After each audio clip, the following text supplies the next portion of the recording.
Assalamualaikum warahmatullahi wabarakatuh.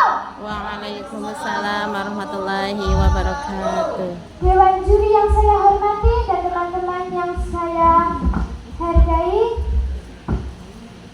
perkenalkan, nama saya Putri Cahyanti dari MI Ma'arif NU Bernali. Saya akan membacakan cerita tentang Syekh Jambu Karang. Syekh Jambu Karang, pendiri Cahyana, pusat penyebaran Islam di Pusering Tanah Jawa. Alkisah ada seorang pangeran dari kerajaan Pajajaran bernama Raden Mundingwangi. Ia enggan hidup bergelimang kemewahan keraton sehingga menyerahkan tahta Pajajaran yang menjadi haknya kepada adiknya, Raden Mundingsari. Pangeran Pajajaran itu kemudian memilih jalan menjadi seorang pertapa untuk mencari kesempurnaan hidup. Raden Mundingwangi kemudian berkelana dan menyepi untuk menghindari hidup pikuk duniawi demi mendekatkan diri kepada Sang Hyang Widi.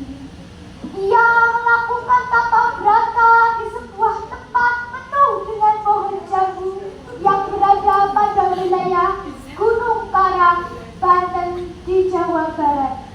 Atas dasar itulah ia diberi julukan Pangeran Jambu Karang. Pada puncak lesu budinya itu, mata batinnya melihat 3 cahaya berkilau di langit. Hal itu dianggap sebagai petunjuk dari Sang Maha Pencipta bahwa di sanalah jawaban atas pencarian yang selama ini dilakukannya. Kemudian disusurilah jalan, sungai, ngarai, dan hutan belantara agar sampai pada sumber cahaya tersebut.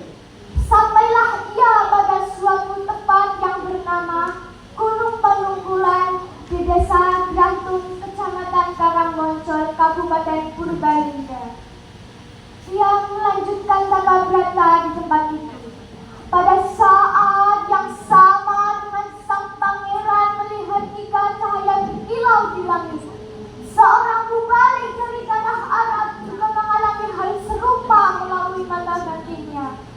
Usai sholat subuh, mubalik yang bernama Syekh Atas Angin itu pun kemudian mencari sumber cahaya tersebut dan sampai pula ke tanah Jawa. Sama dengan Raden Mundingwangi, ia tiba di Gunung Panungkulan tempat cahaya itu berpendar. Singkat cerita, kedua ahli kebatinan ini bertemu. Mereka beradu ilmu dengan jaminan barang siapa yang kalah harus menjadi pengikut ajaran si pemenang. Pada akhir pertarungan, Raden Mundingwangi mengaku kalah dan bertekuk lutut mengakui kehebatan Syekh Atas Angin. Akhirnya, ia meninggalkan kepercayaan lamanya dan masuk agama Islam yang dibawa oleh Syekh Atas Angin. Raden Mundingwangi alias Pangeran Jambu Karang kemudian bersalin nama menjadi Syekh Jambu Karang.